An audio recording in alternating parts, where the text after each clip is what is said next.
horror fiends. Welcome to the Evil Popcorn podcast. I'm the Baron. I'm hosting this episode of the Evil Popcorn podcast with a movie called Red Curtain Hell. Also on the screen here in various directions, I don't know where they are on the video, we've got Mr. Popcorn and we've got Scream Queen. I'm pointing in my direction, so that's all fine. Say hello, people. Hello. Hi, Scream Yes. Queen. Hello, Screen Queen. Hello, Baron. It's Hello. me, Mr. Popcorn. Yes. This movie's funny. You liked it? Yeah. Yeah, I did, and I like that it's local as well, and it's funny, and it was actually quite good. Yeah, Okay. No, it's All right, no, appreciate there that. was no. How do you call it? Like, it's not chip on the shoulder, cultural cringe, local cultural cringe. No, not at all. Yeah, no, I didn't. Oh, good. No, Good. yeah, which is good. Yeah. Yeah. Screen Queen. As I was gonna say, as someone who has worked in that space, Beanley, shout out Beanley Theatre. It was pretty sort of astonishing to see them walking around. Like, I used to do rehearsals in the green room, and it was sort of bizarre to see it as a set for a film. So I definitely appreciated that. Yeah, I think we cheated a little bit with a couple of the spaces emptying into other spaces they didn't. But yeah, other than that, Yeah. It was as you see it. Pretty fun. So yes. All right, so should we get straight into it? Yeah, let's go Yeah, for it. sure. But how did this film come about? Like, what is it? Who's in it? Let's give you a little bit of history on the Please film. do. Yeah. All right, so the film is called Red Curtain Hell. It's available on Vimeo. You can buy it or rent it. If you do a search, you will certainly find it. I dare say we'll be able to put it in the show notes. It was filmed and released around 2016. The director of the show is Shane Anderson. He's also one of the writers, along with Kieran Davey. The budget of the film was about $20,000, which Shane and his family mostly covered. Okay. It was shot, as Scream Queen says, in the Beanley Theatre over the course of about 5 or 6 weeks. Now, the other reason I picked this is because I'm in it. So I was there for 4 shooting days over that time, generally a Sunday, because Beanley was less busy there on the Sundays. It was easier to be able to shoot. One of the things that did happen during the film that made things a little bit difficult on one of the days is the committee for the Beanley Theatre turned up and wanted to have their AGM while we were filming, so that made it a little bit difficult on one day. And we did have, I believe, there's a church next door. Yeah. And Across there the was one street. there's one particular night there was a lot of noise that was making things more difficult to film, but otherwise it was good. So the film itself is set around a gritty and modern retelling of the Hamlet story from Shakespeare, cut down from its usual. We all know the one. The 4-hour length to about an hour and a half with intermission. And I have a note. Sorry, I said I personally wish that I wish all Shakespeare. Look, I like me some Shakespeare, but I wish it was all an hour and a half. That would be great. Everything should be an hour and a half. An hour and a half, hour 40 max. Every media, every piece of media should be an hour and a half. Yes, so if our episodes go over Evil Popcorn declares anything over an hour 40 be not just cancelled, eradicated. Yes, won't even exist. Yes. Yeah, that's right. Now, a couple of interesting factors. I am literally wearing the piece of wardrobe that I wore in the movie. Yeah. I got this made for the movie. A little bit of background when people watch this. The character that I'm playing is called Lawrence. He is a theatre administrator. He has a twin brother called Gregory. So it's Lawrence Oldman and Gregory Oldman. Now, Gregory Oldman was supposed to be the villain in Shane Anderson's first film that didn't get off the ground. It was within 2 weeks of principal photography and it fell apart due to internal politics. So Gregory Oldman, being the kind of person that he is, who's the villain of a film called Carols, where he was there were choir people. For Christmas one year, he gave Lawrence a promotional shirt for the Oldman's Golden Voice Choir. So that's what Lawrence is wearing in the movie. So it's a little bit of a background joke for me, and I maybe love that. Shane. Yeah, I like that. That's nice. So yes, little Easter egg. Yeah, a little bit of an Easter egg. I do like doing that when I play roles. I like to have something that's in my head that's just for me. It makes my thing that is a little bit richer. So that's great. So yes. All right. So set in. If I may, your character was I know your character type. I've met your character type. I'm sure Scream Queen has as well. Yeah. Played very convincingly. Like, don't have to go into huge detail, but like, did you just, play off the type that you have experienced, or did you just go the natural route for that? No, I did try to channel a couple of people I've met in various community theatres. Yeah. The kind of person that isn't necessarily in the production but still sees themselves as a creative but isn't necessarily a creative. Yeah. So, don't have to go through their names or anything. Just curious. Yeah, no. He probably was an actor when he was younger, but not a great actor. Yeah. Okay. Always the bridesmaid, never the bride. Yeah.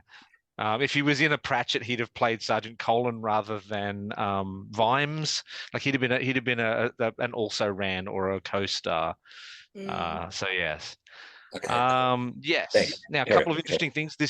The movie runs in real time, in inverted commas. Yeah. Anytime you see a phone screen, it was very carefully set so that the phone screen reflected the time during the performance. So if people want to keep an eye out for that when they're watching it. Cool details. Okay.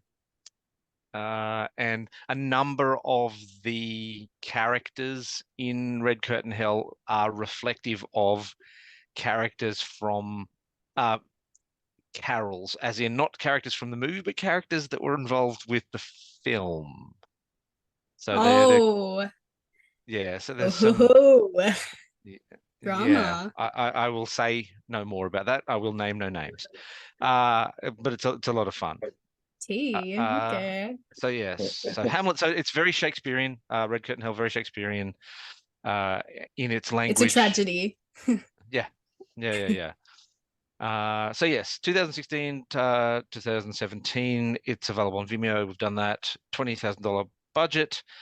So we'll get to the very start. So we see Harrison Cooper Reed, the director of this gritty and modern retelling of Hamlet, arriving outside the theater in a okay car with some bird poo on the bonnet. Like doesn't seem to sort of care that much about the car, which is fine. As we come in through the foyer, we see the counter person arguing with someone that didn't read the sign about the assigned seating. The counter person is Shane Anderson, which is the director and writer. Fun little cameo. Yes. And the first 22 and a half minutes of the film is made to look like a single shot. Yeah, I was going to say the POV one take was very stress inducing in a good way. Okay. I was just like, oh God, this impending doom of this show. Yeah. It was great. And we see you, of course. Yes. Yeah. I'm there with the representatives from the National Theatre. National Theatre. They're a bit of a chorus group, like a Greek chorus group, through the film and giving different sort of stories. The opening shot, though it's 22 and a half minutes in one, it's actually 15 separate shots. Nice. Very well done. If you want to try and find them. And the reason, sorry, Oh, sorry. No, I was just gonna say, in that first scene where you meet the National Theatre representatives and Scott is there playing Lawrence, you're trying to get a word in edgewise, and Harrison keeps interrupting you, and I wrote down, this must be like what it's like to do a podcast with me. Good note. So just want to throw that in there. I was like, wow, this is really I'm going method as an audience member for this. Really immersed me in it. Yeah. The Greek chorus there, the National Theatre execs suits. Now they supply some of the stakes, a lot of the stakes for this production, because isn't it they're going to get money, or they're going to get, I mean, what do they get? They get the approval of this chorus, so to speak. Well, so Harrison Cooper Reid wants to move up from community theatre to theatre on a state and national stage. He sees this as his out from being stuck in a tiny stage to going to QPAC and the convention center and all that sort of thing. But it's his escape, not anyone else's. This is self-centered.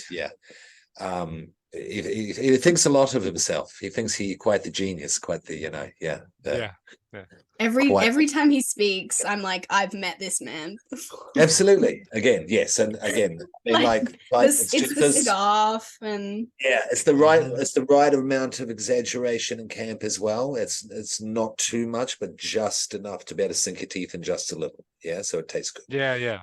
I was impressed with that, because it's very easy to go overboard in this, and it just becomes ridiculous. Yeah, I found myself for the longest time after doing the movie doing his little thumbs up. That was the little hilarious. He plays it so well. It's like George Bush Jr. W. Yeah. The politician. It's taken from him, I reckon. Yeah. So that's Justin Harriman. He's a spectacular actor. He's great. I've seen him in other stuff as well, and he made Harrison come to life. Mm-hmm. Sure. Terrifying. Yeah, that's fair. Or Harry, as everybody else calls him. Yeah. So shout out, good job. But please continue. So we've mentioned that he's cut all the boring bits out of Hamlet. I did take the opportunity while we were doing this to have a reread of the play, and I was trying to work out which bits he would have cut, and I couldn't really come up with anything. There's a lot of dialogue he probably would have cut, but it's just it's not there's it's all necessary. Is that even? Can you even do that? Is that even legal? Huh? No. Oh yeah, of course. Of course you can. I just knew it's Harrison Cooper Reid's Hamlet. Yeah, so he adapted it. I guess you can do that. I don't know. I don't know what his little estate is like. I hear what you're saying, Baron, but if you've seen Kenneth Branagh's Hamlet, the 4-hour, it's a lot. Yeah. This is just me, but I mean very subjective, because I want to cancel everything over an hour 40. Even though I do like Shakespeare. I'm a magician. I love Shakespeare. It's the best. Yeah. I like Hamlet, don't get me wrong. Yeah. But I'm a much ado about nothing guy. Okay. I know it's basic, but I love Romeo and Juliet. I really do. Sure. I love that show. Yeah. Do you like Baz Luhrmann's? Yeah, I do. Okay. Yeah, interesting. Okay. Carry on, please. Yeah. All right. So we're in the theatre proper. We're seeing some of the dramatis personae. We're meeting them all in sort of little flashes as they go through, and we're getting a bit of an idea of the personalities. Then Harrison heads into the theatre. It's the floor is squelchy, which is a little bit of foreshadowing there. So someone's with water shampooing the carpet. The carpet's been shampooed. Yeah. There's a lot of not tomfoolery is not the right word, but a lot of mishaps. This is hijinks, comedy of errors and hijinks to this thing. You know what I mean? That's where you're talking about the stress coming there, accentuated by the single shot. Yeah. Yeah. So it's cool. There's some definite, thought went into the production based on what the resources had, which is got to respect that. Got to respect that.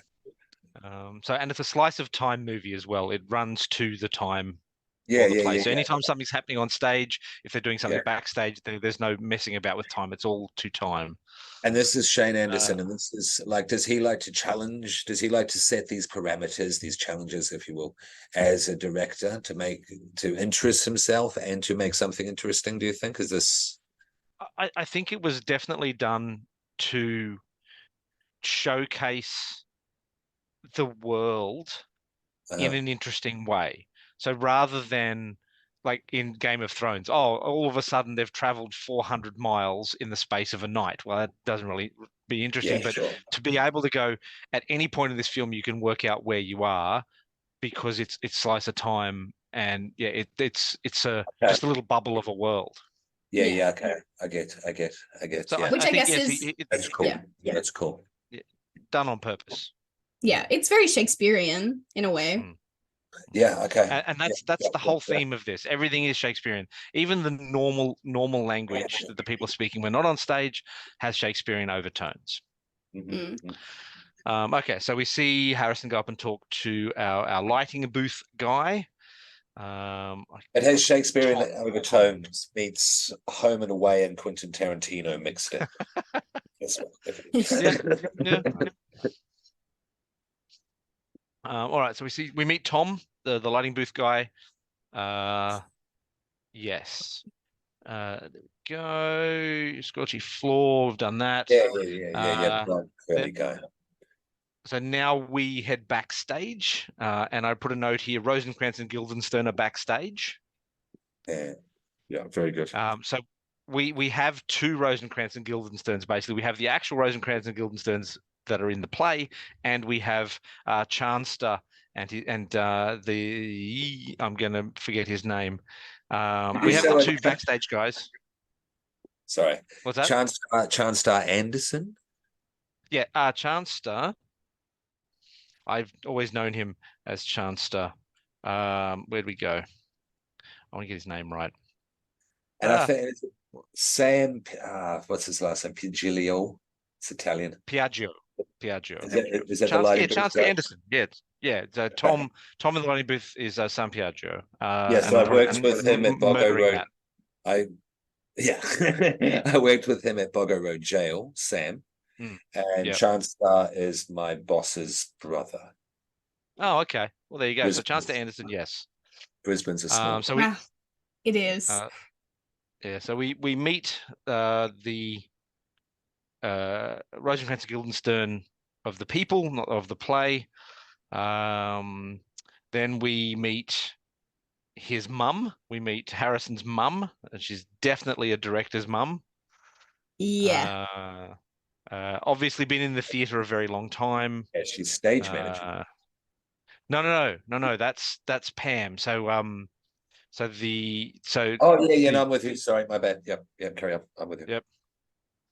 Okay. Go. We meet the diva, Rita Artman, who is playing Natalie. Yeah. And we have that wonderful scene where Harrison just proves himself to be the biggest prick on the planet. Awful. He's so awful. Giving notes that he shouldn't be giving, making comparisons to things that he shouldn't, that are definitely not PC in any way whatsoever. Like just proving himself to be a douchebag of the highest order. So there we go. Another interesting piece here: the light that falls down, the light that the Rosencrantz and Guildenstern are working on the ladder. I built that in my backyard to be safe to be dropped on someone, so it's not a full weight light. Okay, so we leave Harrison at that point and we move on to Natalie. She's looking for her showmance Roman, who is playing Hamlet. And we get more of, this is my night, I make this show. Like everybody's got ownership of the show, and they've all generally got a quote that they say throughout for that one. He goes vomiting everywhere, basically, at this point. Yeah. Also, can I just say, like, we know that Harrison is a crock, but the costume design of the show, I know I'm getting meta here, but white shirts and ties for Hamlet, ridiculous. I get it. It's supposed to be this grit. It's perfect. It's like, it's so good. Like like this production would get made by that kind of director. Like, it's so it's they nail it. And I was just looking at the dressing room and the costumes, and I was like, this is awful. This is awful. I would this show is ridiculous already. I haven't even seen it, but I know it's a disaster. And he thinks it's avant-garde, like the National Theatre. Like, he's watched the thing on the screen, subscribed, and goes, "Oh, that's kind of how this is going to change people's lives." Saw that with Jane Eyre, throw it there. Yeah. And the civilian clothing to represent whatever. But so, and the hoodies, potentially so. It's ridiculous. I loved it. The quote was, "A raw, gritty, and realistic show, followed by gritty and complex vision for the show." He loves the word gritty. Yeah. I don't know what's gritty about a white t-shirt, a white shirt and a tie, but well, it's raw and gritty. Well, it's realistic. But like a raincoat and a rack. It's complex. It's very complex. Sorry, I can't understand it. I don't think. It's too complex for me. Again, then we're in a perfect parody of what we've all seen before. Certainly, exactly. So good. Yeah. We've all done community theatre. That's what I loved about this. Amateur repertory student theatre. Yeah. Now, one interesting thing, Rita Artman, who plays Natalie, also did a film called Australians with the word aliens. Australians. Also filmed in Brisbane. It's quite good. It's a good sort of comedy sci-fi. So yes. Then we see the literal Chekhov's gun. Yeah. I mean, the literal the gun, the real gun that the stage doofuses have. So literally a Chekhov's gun. My memory is a bit vague with it because I was trying to see it today, but I didn't get a chance to. So I haven't seen it, but it was about a week ago. So sorry if I asked for it. It's all good. No, it's all good. All right, so this is my night. Harrison is awful. I make this show, bitchy gossip. So then we see the scene. We're seeing the scene with Natalie and her understudy, which obviously the understudy wants to be the star, and she's trying her best to destabilize Natalie. Literally. Yeah. What did you think of her scream queen? Well, first of all, I thought it was very funny. I just think it's so spot on to what the sort of culture is. Again, I have a deep respect for community theatre. I just want to preface everything I'm saying. We've all worked in community theatre. It's the reason why we all do what we do. It's the reason everyone gets into the arts, pretty much. It's like, it's great. But the gossip and the drama that happens behind the scenes is rife, and it's so, like, it's such a perfect parody of like the little back and forth that goes on. And this girl, she's plays so well. Like there's sort of like bitchy tone she's got going. I very much enjoyed. I did have one thought though. I was like, does this pass the Bechdel test? I know it's, but I don't think it does. No, because they're talking about Roman for most of it. Yeah, I don't think any of the women, when they talk to each other, talk about anything except Roman. Which I found interesting. Like, I know that's not what this show is about, but I was like, this is very man focused, and that's fine because so's Hamlet. Yeah, true. But I was just like, this definitely doesn't pass the Bechdel test. Could you explain Sorry, could you explain what that test is for our listeners and for people like me who do not know? Yes, yes. So I can't say it didn't start. Alison Bechdel, she's I think a comic illustrator. She did like, I think Fun Home is an based on an Alison Bechdel comic. She's a queer artist that basically her ideas were taken and have become this thing in film where, like, to sort of test, I guess, like how feminist a piece of media is, by if the women, if like how many women are in the movie, first of all, and if those women can have conversations with each other that aren't about the men in the film, it passed the Bechdel test. So if those women are talking, but they're talking about men, it doesn't pass the Bechdel test. But if they are talking about just other things in their lives, it does. Yeah. Yeah. I mean, technically, the opening to Baby Got Back passes the Bechdel test. I prefer the Mako Mori test. The Mako Mori test is a film or television show has to have at least one female character, and this character has an independent plot arc, and that the character of her arc does not simply exist to support a male character's plot arc. And I think Natalie fulfills the Mako Mori test. So Mako Mori is a character from giant robots fighting giant monsters. Was it Pacific Rim? Yeah, that's my personal opinion. As a white male, middle-aged white man. That's okay. Look, Alison Bechdel didn't intend for the Bechdel test to even become a thing, but it has. No. So maybe to Shane, because it's Shane, yeah. Maybe Shane, Shane's credit, he was looking at Hamlet and like how absurd Hamlet is, and how the fawning, the obsession, the sycophancy, if that's a word, towards Hamlet is ridiculous, and wanted to emulate that here in Red Curtain Hell, because it is ridiculous. And who is the chap who plays what's his name, Roman, the character? The character of Roman, I've got the list here, is Jonathan Tuck. Because he does it very well. He does it very well. Set up perfectly. Amazing.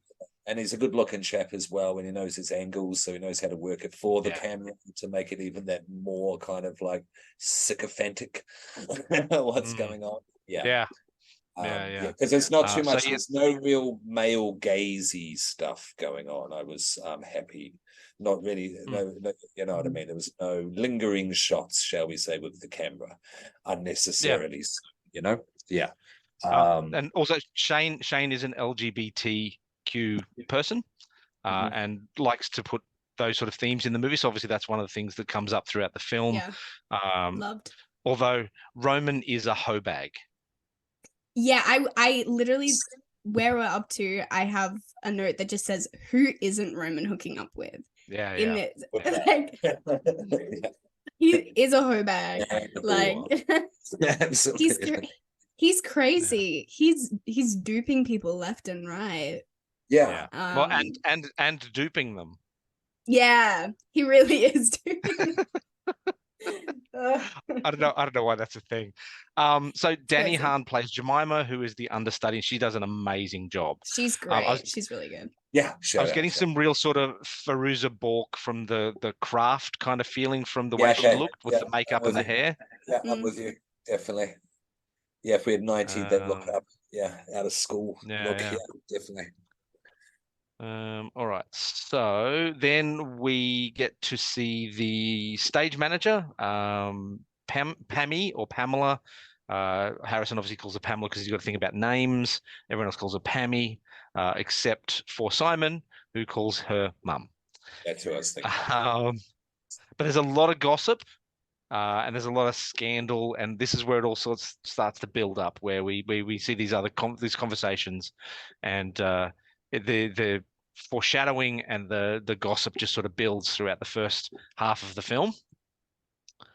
I've put a note here. Yay, it's me again. So I must have come back on the screen at this stage to have my little conversation with Pam. Yeah.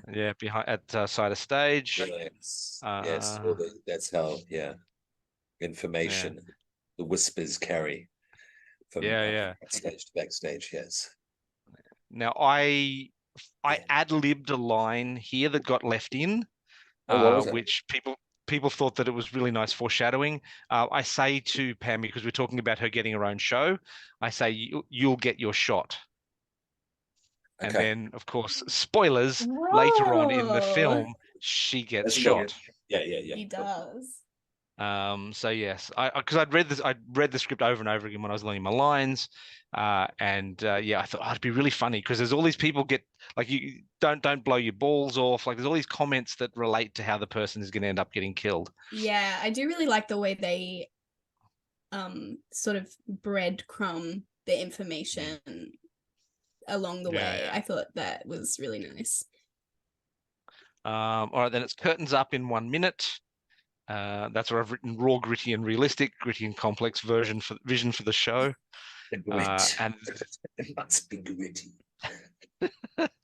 That's where the 22.5-minute single shot finishes. So with fade to black, curtains up, and you can breathe a sigh of relief. Because if we may know, how many cuts were in there? 15. 15. Okay. And how many minutes? 15 edits. 22 and a half. 22:20. Okay. That's pretty good. Yeah. Because I didn't spot any. Not that no, I was. I think I saw one, but that's probably the only one I noticed. I really easily spot the ones I was involved with. Yeah. Because I can remember where the camera was. So yeah. One of the things that the actors, the sort of background, other like characters were saying, some of the actors were saying they find it really difficult to do terrible acting. Sure. So we see them obviously performing in a community theatre, but they're not great.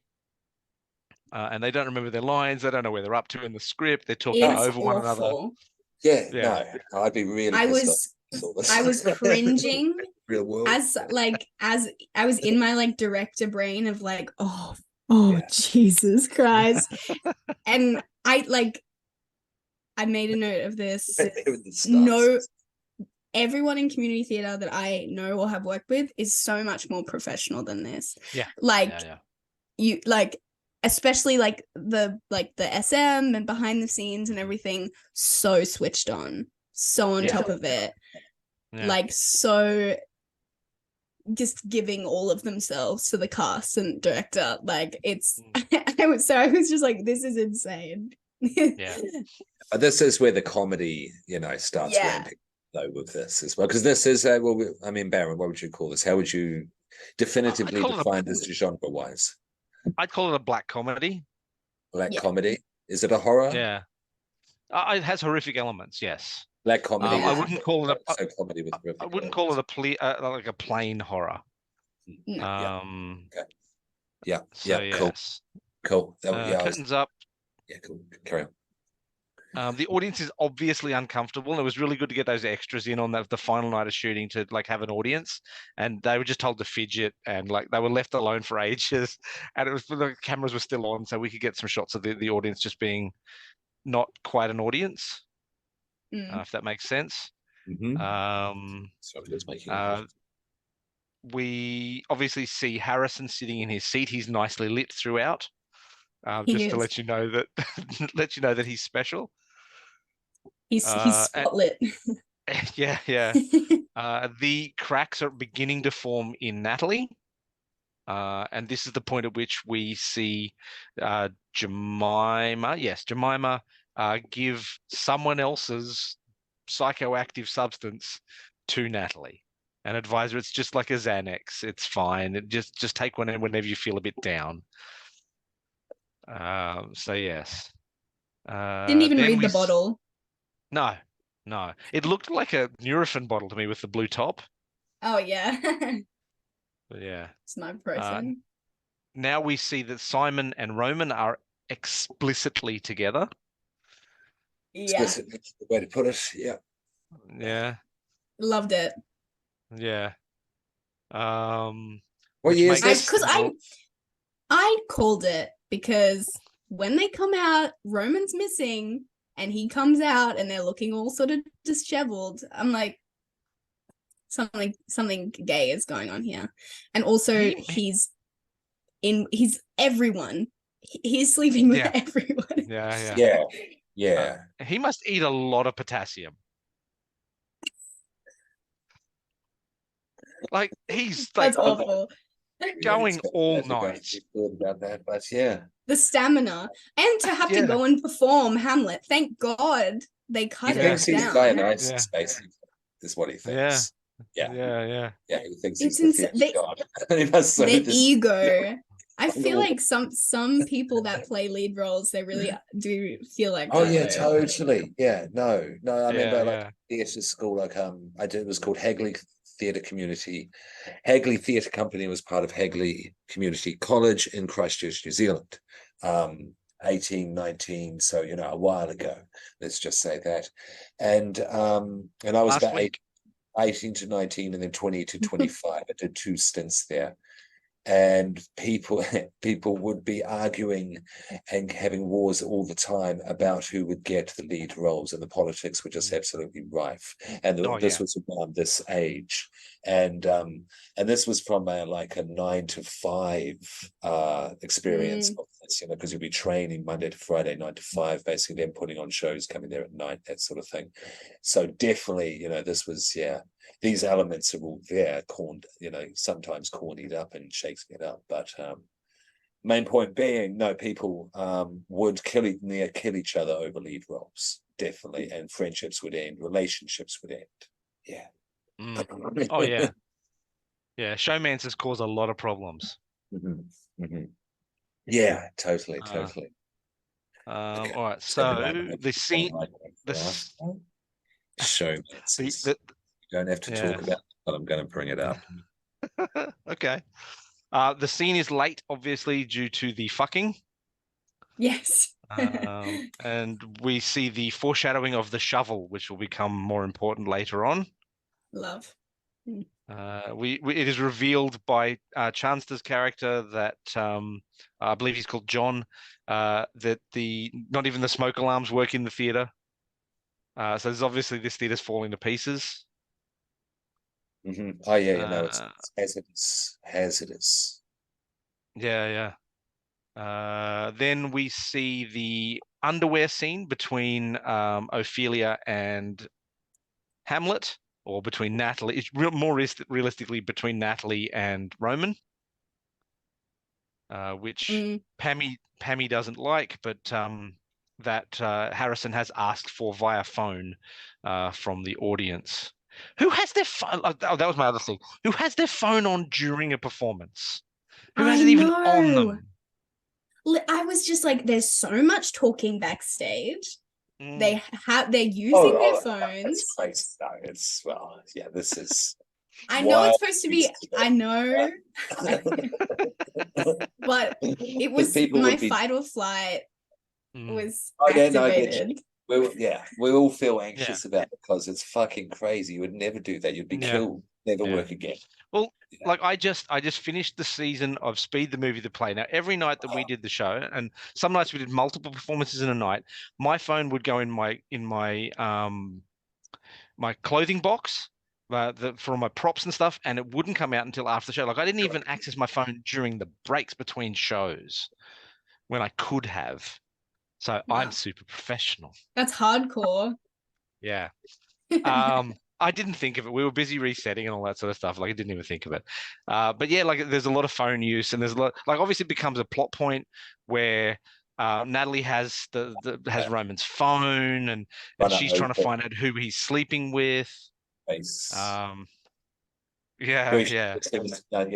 moments trying to unlock the phone. Yeah.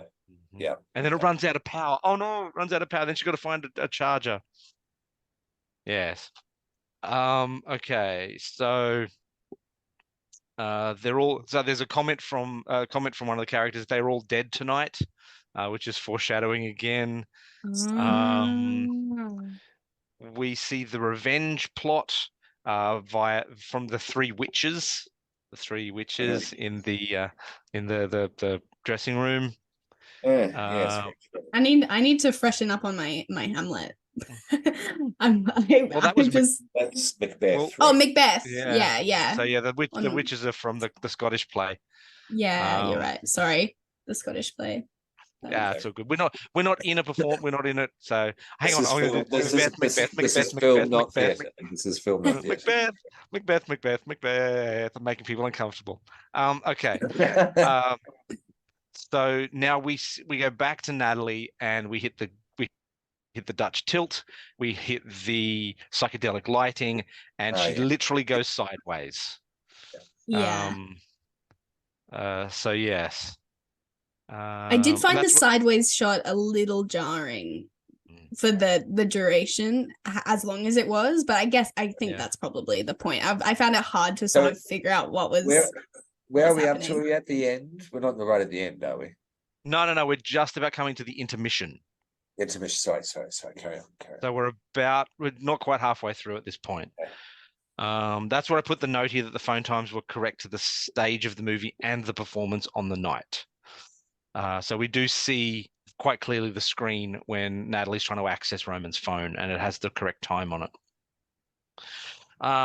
So we go to intermission, where Harrison, while there is probably still audience sitting in the auditorium, is screaming at his cast from behind what is obviously that's right. No, they're basically like loud whispering, "Get off the stage!"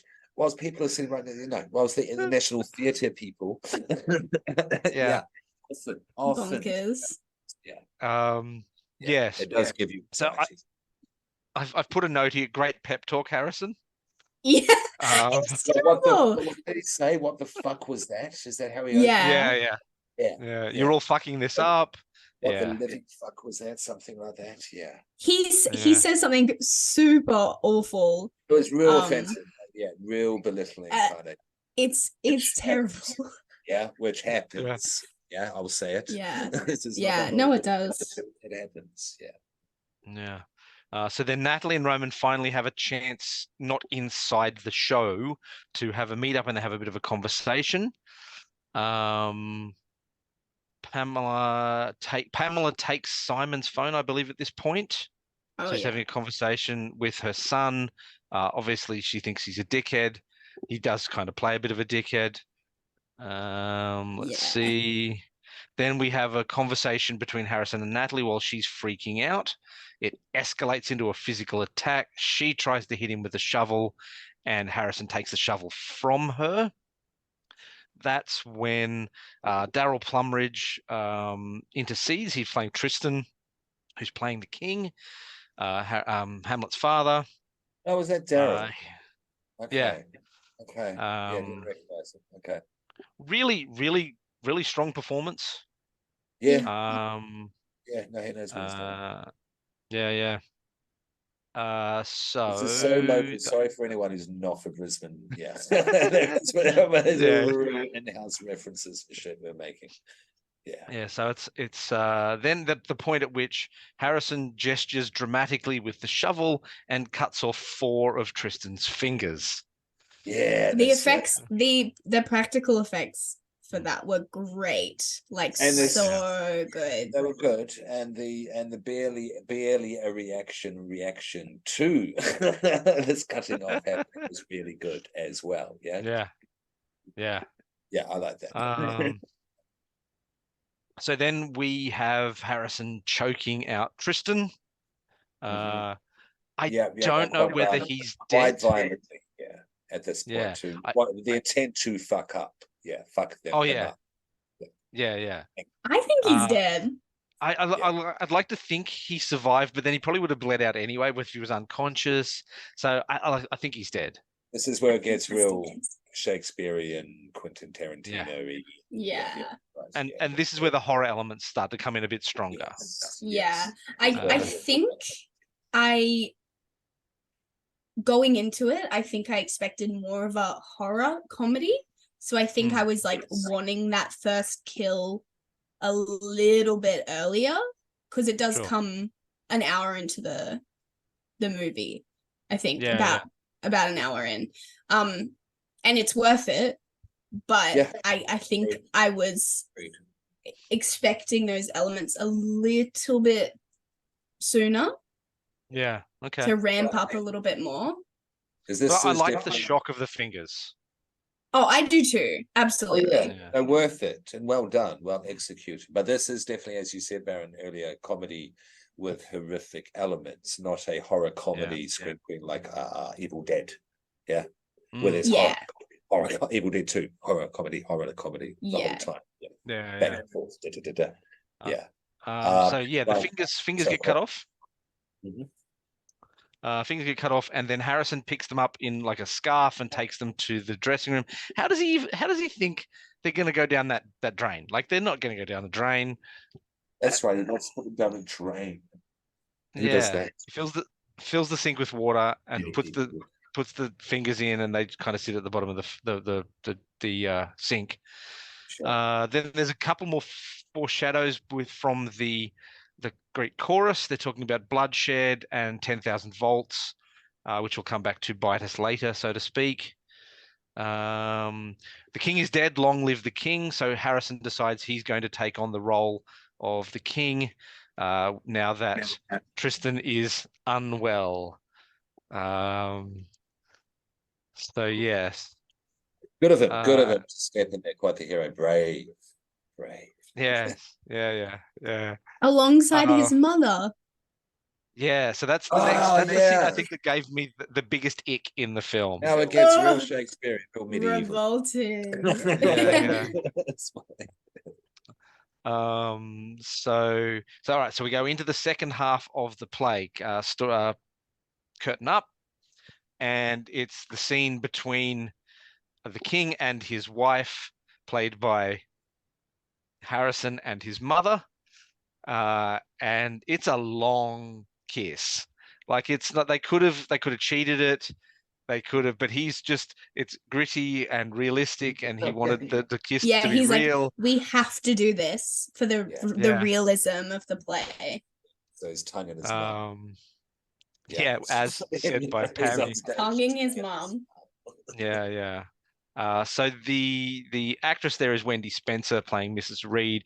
She's lovely. I've been in a number of things with her, and played beautifully. Like, the stunned mullet look after the kiss on stage is just spectacular. It is great. Yeah. It's some excellent face work on that by Wendy. I love good face. Then we move to Simon, who has caught feelings for Roman. So the two people in the show that seem to have the feelings for Roman are probably Natalie and Simon. Yes. I think everyone else is just fucking, basically. Yeah, he's hot. He's the lead. Yeah. We've got time backstage. Hurry up and wait. Do you give lessons? Do you give lessons? I've thought about it. I've thought about. Oh wow. Okay. Yeah. Oh, he's such an asshole. Oh, yeah. Okay. So yeah, that's what I've put. Theater folks are so horny. Roman needs to stop eating so much potassium. Oh no, he's also fucking Jemima. If I may, there's a Gothic music artist I like called Sopier. The outfit, they put music out as Sopor Eternus and the Ensemble of Shadows, which is the Eternal Sleep in the Ensemble of Shadows, Anavani. And they said that all actors are whores, especially the male variety. And I think this applies perfectly to this play. Yeah. Because that's what we've all experienced behind the scenes. Yeah. Oh, 100%. Absolutely. Yeah. I think my favorite line, one of my favorite lines from this movie, is Pam when she says to Simon, she says, "That's why you didn't take Hamlet, because you'd rather let Hamlet take you." Yeah. So good. I love the fact that she's not worried about him coming out as gay, but she's worried about him being a shit actor. Yeah, I mean, she's in theater. She gets it. So funny. Like, she's just mad that he didn't take the role of Hamlet. And this movie, you know, it has all this in it. Yeah, whilst doing a kind of like Kiefer Sutherland 24 Shakespeare behind the scenes play within the play. Yeah. It's still all the stuff we've experienced. Mousetrap. Yeah. Yeah. So no, good. It is Um, good. yeah, so I've got Stop Ruining My Show from Pammy. So she's now made it. It's now obviously her show from her words. Yeah, it's her show. Uh, and then I've got Oh God, Now Jessica. So that's when Roman cracks onto Jessica backstage. I think that's the do you do Yeah. lessons line. Yeah, that's right. Doesn't he stop? Doesn't he stop for a moment, then grin to himself? And you see in his face, Yeah. that's one. It's Jessica. Yeah. Why not? Why not Yeah. another one? Yeah. So Jessica, isn't it? Yeah. He's unbelievable. Lothario. Yeah. Then Simon comes out to the cast, which begins the final breaking of Natalie because she now knows 100% who it is. She's still tripping balls, and she's become even more unhinged. She goes to show proof to Harrison Cooper Reed, which we'll call Harry, and then the phone is dead, so she needs to find a charger, which sends her back to the dressing room, where she is attempted to be drowned by Harrison Cooper Reed. Nice Ophelia moment. I very much enjoyed that. And that's when I was finally clued in. I'm like, oh, Hamlet, I get it. Oh, he's a twat. I see. And then they're cutting backwards between the stage and the dressing room with the drowning elements of the show. Then being like Ophelia's dead, and it's beautiful. And I love the shot of her face in the sink, and like she looks really. This is where she starts to look really terrifying with the blood sort of like dripping down her face, and the makeup running down her face. Yeah. Awesome. Really, it's also still really over the top at the same time as being very dramatic. It's walking the line, really closely and carefully at this point, but it pulls it off. It pulls it off. Because at the end, it's all out. You know what I mean? All the bad acts just amped up. Yeah. To 11, to 12 even. And the death scenes. The death scenes. Award-winning death scenes. Yeah. So the drowning scene was shot in a fish tank with the camera underneath it. Nice. Very and they had to be really, really careful because it was a glass-sided fish tank, so you couldn't really put any weight on. So it was apparently quite difficult to shoot. Yeah, I mean they pulled it off. So props to them. Yeah, especially and everyone else involved.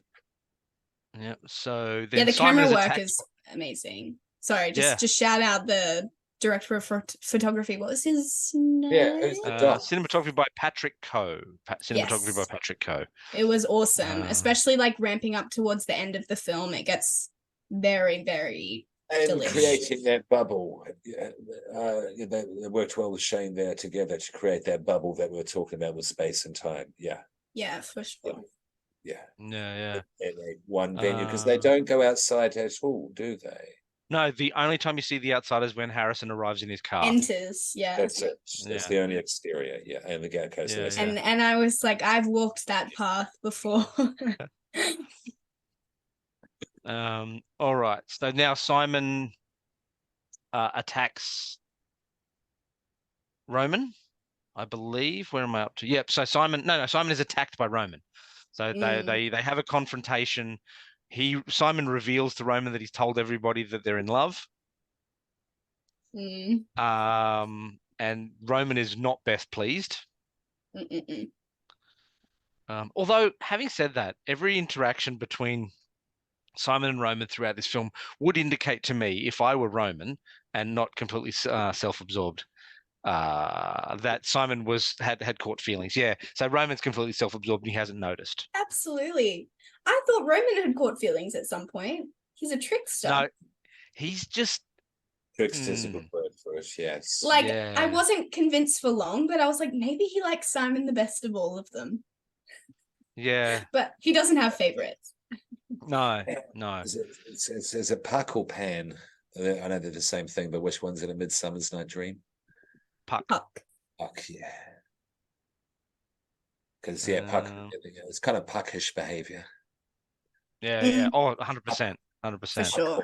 Yeah. He's being a Puck boy. There we go. Bug boy. That's good. I like that. That's good. Put that on a theater T-shirt and spell it BOI. So Puck Boy. Oh yeah, of course. Yeah. Yeah. So then the Harry and Pamela story comes to a head. They've got that. They're having that confrontation side of stage. We discover Natalie isn't dead yet. She comes back from the grave and heads up to the stage. We see a lovely callback to if that table is on stage in the scene, it's going to ruin the whole thing. And we see our Rosencrantz and Guildenstern come from side of stage and pick up the table and take it back, like really obviously. It's a tiny table, and they do the 1, 2. Oh, so good. Occupational health and safety is a thing. Yeah, it's really important. Really important. Yeah. All right, so then they're attacked from the dark. There's a really nice when she takes I'm gonna say Bob. No, Jake. No, it's not Jake. What's his name? The other backstage guy. Anyway, he doesn't take Chancellor first, so takes the other character first from the darkness. It's really nicely done. You don't see her coming up. It's good. Then you see her behind Chancellor's character, John, and then she takes him, and then she's got the gun. Okay. Grave. Yeah. While on stage, we're moving to the sort of end of the play. We're about probably 2/3, 3/4 of the way through the play. There's some obviously toy guns on stage. They're silver revolvers with a red tip, very plasticky. And then Natalie goes to kill and kills the wrong person, and Pamela finally gets her shot. That I ad lib. I loved that. It was, and then brutal. And then everyone's dying. She goes up one side of the gantry and along, and people are falling off. They're getting shot. Yeah, and there's there's a good amount of blood spatter and gore here that will keep you. It's great. Wait for your gore fix. It does happen. Hence why I have the blood spatter behind me here, because it does represent this moment. Carry on, Baron, please. Yeah, and look, so many people die. Like nearly everybody ends up dead in this. I think at the end, actually, we'll get to that. We'll get to that. So Pamela gets her shot. Roman gets his balls blown off, which was a line from earlier in the film. Harrison does 2 comebacks with his dying scene, which is very community theater Shakespearean.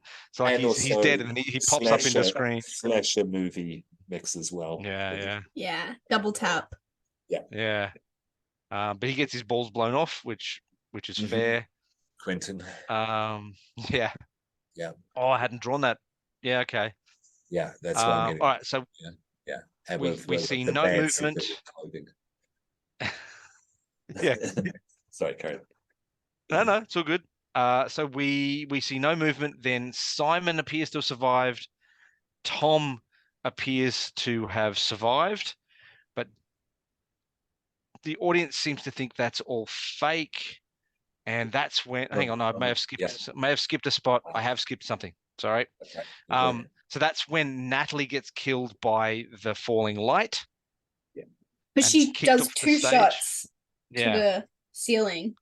Yeah, earlier. That's right. She's really good. She's crazy. Yeah.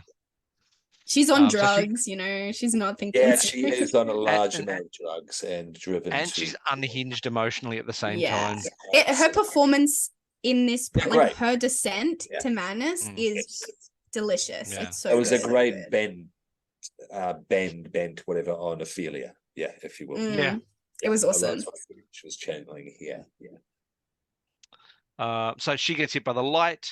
She falls into the audience, obviously dead. Then the light hits the stage, falls off the stage, and the wire hits the wet carpet, killing everybody in the audience, including Lawrence. Wow. I didn't think about that loss. And then there's red curtain, isn't it?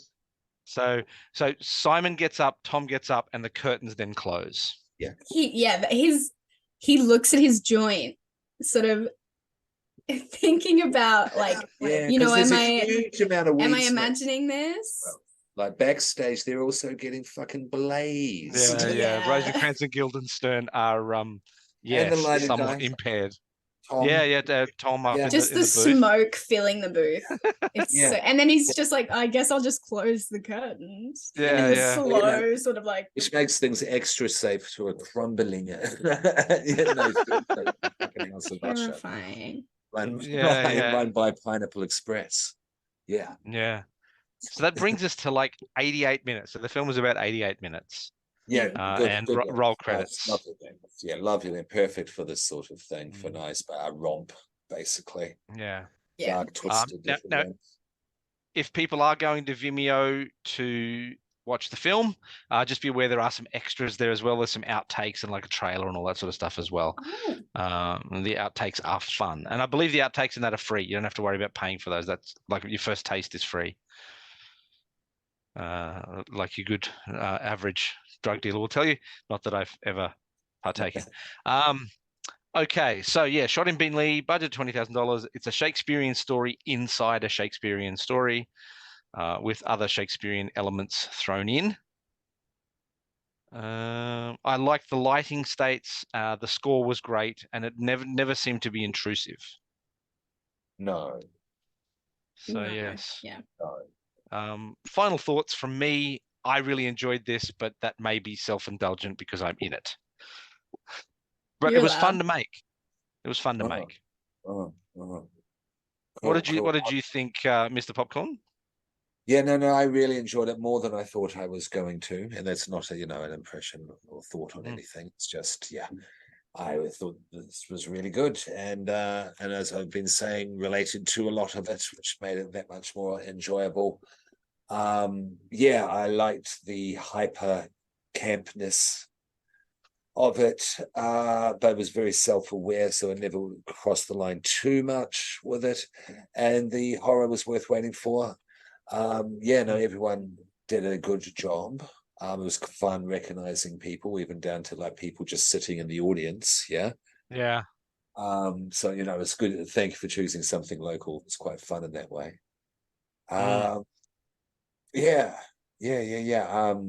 Like, shall I rate it while I'm here? Well, let me do actually before we do that. Impressions, Scream Queen.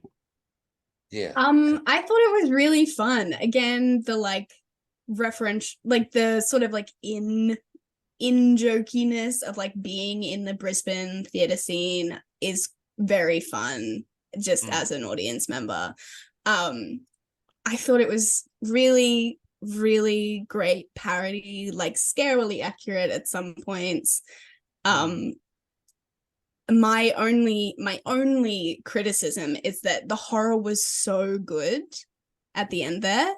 Like it was so well executed, like down to like just that when Ophelia has her crazy moment that they keep talking about, it's so good. And I just wish they had more of those horror elements sort of thrown in throughout, because they do it so well. But that's, you mean? Yeah, just like start feeding us those like very well executed gore elements sooner, just because I loved it so much. But that's my only criticism of it. Because they did it, they're so good at it. Oh yeah, and it was beautifully done. Now I did have a look at Letterboxd just for a few reviews. Okay. For this, so I've got 3 here that are interesting. So today was director Shane Anderson's birthday, obviously when they posted this. So in honor of that beautiful creature turning 30, I finally saw his debut feature. And this also counts for my own birthday month, 2021. This was a fun ride, definitely a bit too ambitious for a micro-budget debut feature. Some things land more than others, but you know me, I'm always a sucker for ambition and passion above technical prowess. One thing I genuinely appreciated, though, was how Shane took his time planting seeds throughout the first half of the movie, from a literal Chekhov's gun to other smaller details, such as the soaked carpeting, that would then pay off in that wickedly chaotic third act. Yeah. A teacher of mine at film school used to say each movie should have at least one moment of true cinema for it to be considered good. Well, those last few minutes in which all the dominoes fall down in perfect unison is Shane's beautiful moment of true, unadulterated cinematic bliss. The characters, even if they're all supposed to be shitty people, which I always enjoy, could have been a bit less shrill. They were always at 11 and it got old real quick, but they were still a kooky collection of monsters I liked seeing on screen. This is quite long, so I'm just going to précis the rest.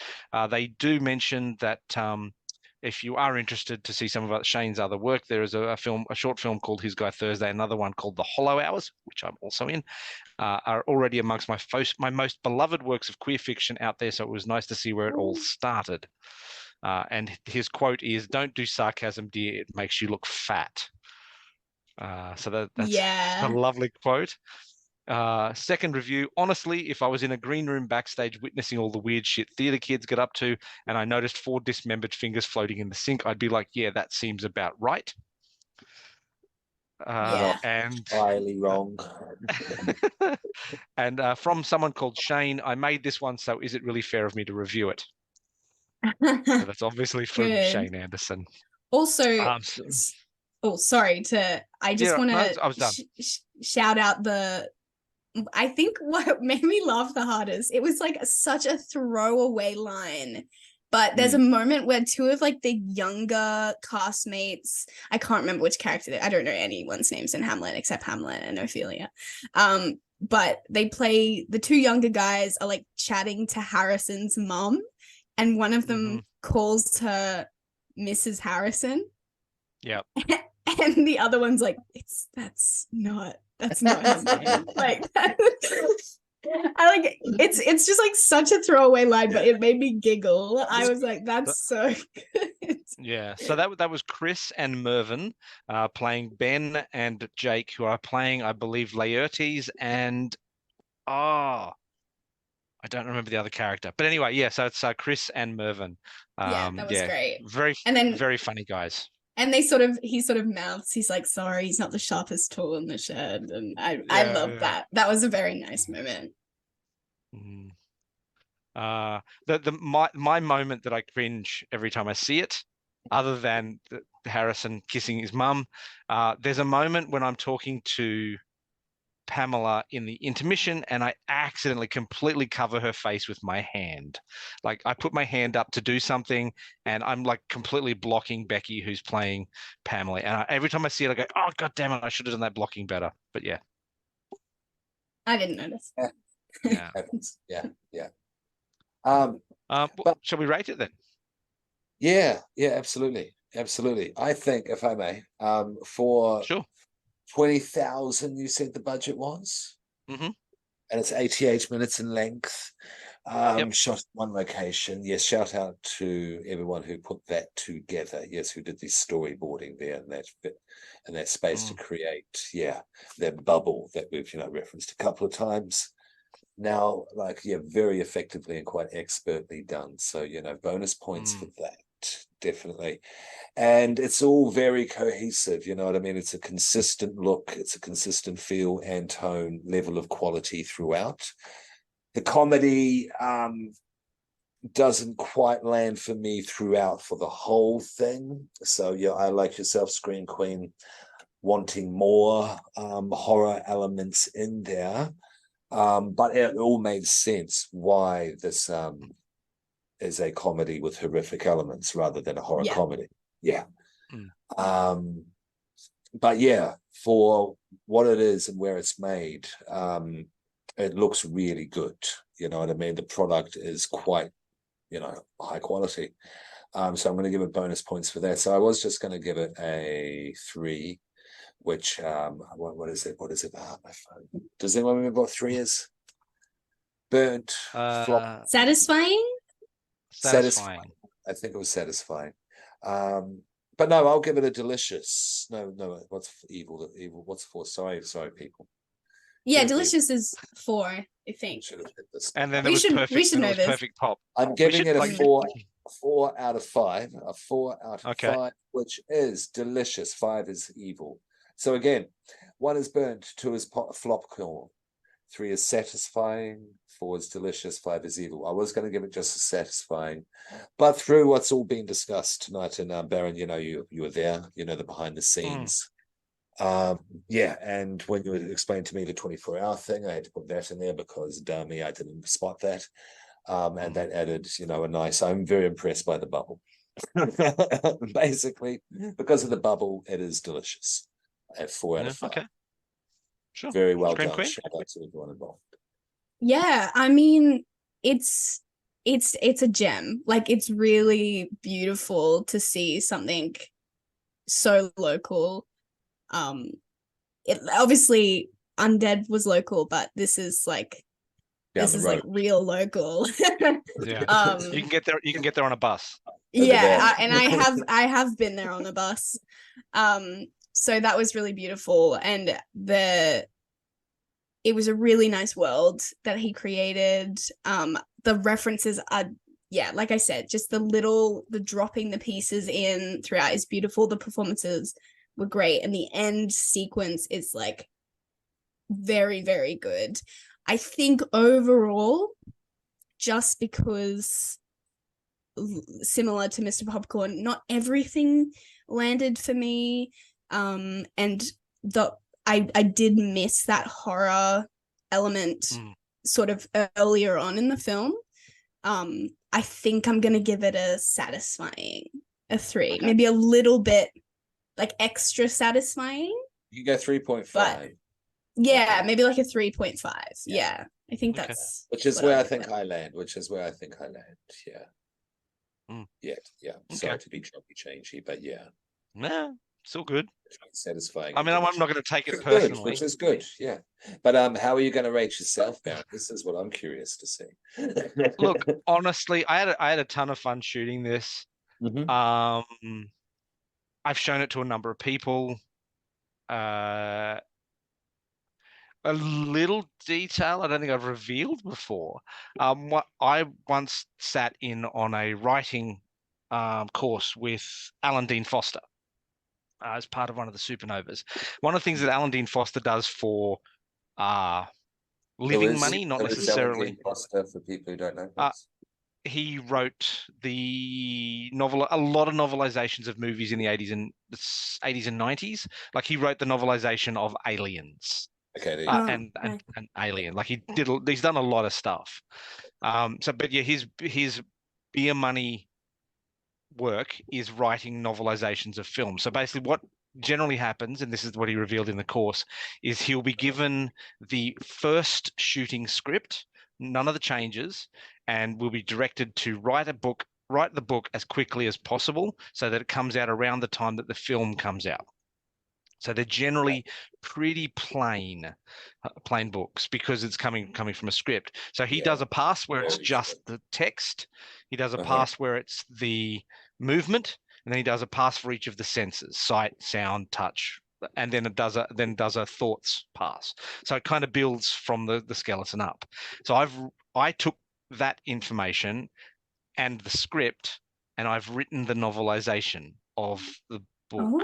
Of the movie. I'm not quite finished with it. I've only done 3 of the 5 passes, and I kind of got stymied on it for a while. So, and I've only just recently brought it up, and I've got, I should probably finish that. So so I've written the novelization. So to me, it lives rent free in my head. I couldn't give it anything less than a delicious. I'm probably going to go halfway to evil. So I'm going to give this one a 4.5. Yeah. Okay. Yeah. So fair. Totally get it. You know, you've got that. You were there experience. Yeah. Thank you for recommending. Never would have heard of it otherwise. Never would have heard of it. And as I say, part of my rating was because it just made me feel proud. It was like, fuck yeah, this came from here. They did with that budget. They executed some. Yeah. which is great to see. Because from anywhere that I've been, but like I've seen a lot of short films and such, and from here, don't always feel proud. I like it when I can. With this, yeah, absolutely. So Shane and everyone involved, yes, really good job. So look, that brings us neatly to the end. What are we doing next? I believe we have some plans in place. Scream Queen, it is your turn in the rotation. Oh, it is my turn. To continue with AHS Australian Horror Series. I actually don't know. You don't know? I have well, ideas. if you have a deal, well, I do have an option as well, because shout out to shit, I don't have it open in front of me. Slaughterhouse, the distribution company responsible for distributing Slaughterhouse to the media, I guess, and somehow we got chosen. Because Slaughterhouse, it's not a invisible movie. I'm not saying this is like a big movie, but it's not invisible. If you follow YouTube horror channels like Spooky Astronauts, shout out, Possessed by Horror, and it's they're reviewing it, because such movies as the Winnie the Pooh Kills All the People movie, Blood Honey, yeah. Blood Honey, yeah. And Cocaine Bear, you could kind of mix in there as well. This is where this comes from. And it's about a sloth in a sorority house. It's a slasher. So the premise is... So if we wanted to, I don't know if it has any Australian kind of thing to do with it, that we could link it, but if we could take a break and watch that. Well, I mean, they did approach us. There's no reason why we shouldn't do it. Yeah. And then that gives Scream Queen some time to think of an Australian film to There's too many. There's too many good ones. Put them on a dartboard, throw a dart. Yeah. And also, I could do that. What about a conversation before Christmas or around Christmas? We could try and drop a Christmas, close to as Christmassy possible. Conversation. Best Christmas horror movie. We just got to come with one. Yeah. Yep. Yeah, and just talk about what if we all end up with the same one, I'll be very annoyed. No, we'll discuss. Yeah. No, I'm not going to listen, because I'm just going to pick one. And if we pick the same one, then so be it. We could do a whole bunch of suggestions into a hat and pull out 3. Ooh, okay. I haven't seen that many. Again, I don't think I've seen a single movie ever. There is quite a few. There's quite a few. No, I know the one I've got picked. So yeah. It's probably the one I was just thinking of. No, I bet it's not. We don't know. Do we, Scream Queen? No. I'm gonna go with the most obvious, and then Jean can be in the middle, and then Scott can be the most obscure. Yeah. Yeah. Yeah. It's kind of obscure. Yeah. But yeah. All right. So we've got a conversation coming up that'll nicely get us into Christmas. We've got Slaughterhouse, and then we start the new year with Scream Queen's first next pick. Yeah, how about that? Yes, that we should be able to squeeze that in. Yeah, and happy horror days. Happy horror days. Happy horror days. It's actually that time of year now. So yeah, it really is. There you go. Don't steal it. There was something that was very close to Happy Horror Days I saw the other day. This is that sounds. Yes. Well, this has been Mr. Popcorn, keeping it buttery. Peace. This has been the Baron. Go. Sorry, we didn't organize that. We didn't. No, we didn't. We must do this beforehand. Before we record. I'm Scream Queen signing off. And I'm the Baron. Don't forget to check under the plate in the microwave for your popcorn, because if it spills out, it'll burn the house down. It's true. Yeah. True. Bye. Bye.